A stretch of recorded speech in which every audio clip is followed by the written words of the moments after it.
Hello guys, ఏంటి hotel Nellore royal అని చూపిస్తున్నాను అనుకుంటున్నారా?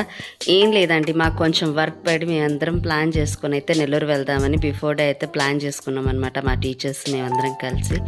సో అలా దారిలో వెళ్తూ అన్ఎక్స్పెక్టెడ్గా ఎవరం లంచ్ చేయలేదని అక్కడ ఆపి ఫుడ్ ట్రై చేద్దామని చెప్పి వెళ్ళామన్నమాట. పర్వాలేదు, బాగానే ఉంది ఫుడ్. ఇది కొత్తగా పెట్టారనమాట రీసెంట్గా. అందరం వెళ్ళాము అక్కడికి. ఎవరికి కావాల్సింది వాళ్ళైతే ఆర్డర్ ఇచ్చుకున్నాము. మా టీచర్స్ అందరు నాన్ వెజ్ తింటారని చెప్పి వాళ్ళైతే ఒక కాంబో ప్యాక్ తీసుకున్నారు. 499. చాలా బాగా సర్వ్ చేశారు. ఇవ్వడం కూడా బాగా సరిపడా ఇచ్చారనమాట. మీరు కూడా వచ్చి ట్రై చేయొచ్చు ఇక్కడ మన రాజపాలెం బైపాస్లోనే. ఇంకా నేనైతే నా మొహానికి ఎప్పుడు ఈ ఫ్రైడ్ రైసే అనమాట. ఫ్రైడ్ రైస్ అండ్ స్టార్టర్స్ వచ్చి నేను గోబీ మంచూరియా చెప్పాను. మా మమ్మీకి ఏమో రాగి సంగటి చికెన్ తినాలి అనిపించిందంట. సో మా మమ్మీ అయితే అది ఆర్డర్ ఇచ్చుకునింది. అందులో అది నాటుకోడి చికెన్ అని చెప్పారు, బట్ అది నార్మల్ చికెన్ లాగే ఉందంట. నేను తిన్నా కాబట్టి నాకు అంత ఐడియా లేదు. ఇంకా మిగతా వాళ్ళందరికీ కాంబోలో వచ్చిందంతా డివైడ్ చేశారు. వాళ్ళు స్టార్టర్స్కి గోబీ మంచూరియాని చెప్పారనమాట. గోబీ ఫ్రైడ్ రైస్ ఇవి ఇచ్చుకున్నారు ఆర్డర్. పర్వాలేదు, ఫుడ్ వైజ్గా అయితే చాలా బాగుంది. తిన్నాం అందరం. తినేసి బిల్ అయితే పే చేసుకొని అందరం హ్యాండ్ వాష్ చేసుకొని మళ్ళీ రిటర్న్ అయితే అయిపోయాము. మా చిన్న స్మాల్ వర్క్ అని చెప్పాను కదా, ఆ పని మీద వెళ్తున్నాం అనమాట. మేము కూడా ఆటోలోనే వచ్చాము.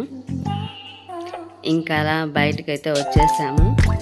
మన బైపాస్ ఆంజనేయ స్వామి ఆపోజిట్లో ఉంటుంది అనమాట ఈ నెల్లూరు రాయల్. ఒకసారి మీరు కూడా ట్రై చేయండి, బాగుంది ఫుడ్ అయితే. ఇంకా అలా మేము స్టార్ట్ అయితే అయిపోయాం మా నెల్లూరుకి. చిన్న పని అని చెప్పాను కదా, ఆ పని మీద అయితే రిటర్న్ వెళ్ళామన్నమాట. ఎక్కడికో కాదండి, డీమార్ట్కి అయితే వెళ్ళాం అందరం కలిసి. మిగతా నలుగురు అయితే రాలేదు మా టీచర్స్, వాళ్ళకి కుదరలేదని వాళ్ళు రాలేదు. మేమైతే మిగతా వాళ్ళం అయితే వచ్చామన్నమాట. మేము వచ్చినప్పుడైతే అసలు ఎండ అద్దర కాసిందనమాట. అసలు అది ఎండ బట్ ఇదా అనిపించేసింది, అంత ఉండిందనమాట ఎండ. సో అలా డీమార్ట్ లోపలికి వచ్చి చాలా స్మాల్ క్లిప్స్ అయితే తీశాను. నార్మల్లీ డీమార్ట్లో అలో లేదంట వీడియోస్ తీయడము, అది కూడా నాకు చెప్పారు వాళ్ళు. ఇంకా అలా మేము సెకండ్ ఫ్లోర్కి అయితే వెళ్ళిపోయాము. మాకు కావాల్సింది అయితే ఈ బ్యాగ్స్ చూస్తున్నాము, బట్ మాకేం కుదరలేదు. ఇంకా అలా ఒక రౌండ్ వేసాం అనమాట. బ్యాగ్స్ అయితే చాలా వర్తబుల్గా ఉంది మన పిల్లలకి. ఇంకోటి ఏంటంటే బ్రాండెడే కదా, మనం నార్మల్ తీసుకోవడానికన్నా బ్రాండెడ్గా తీసుకోవడమే బెస్ట్. ఒక 100-200 ఎక్కువైనా పర్లేదు.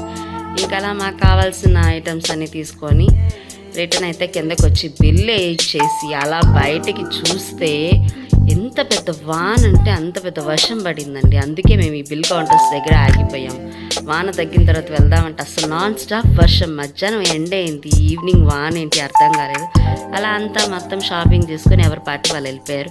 మీకు కనుక నా వీడియో నచ్చినట్లయితే like, share and subscribe. Bye guys.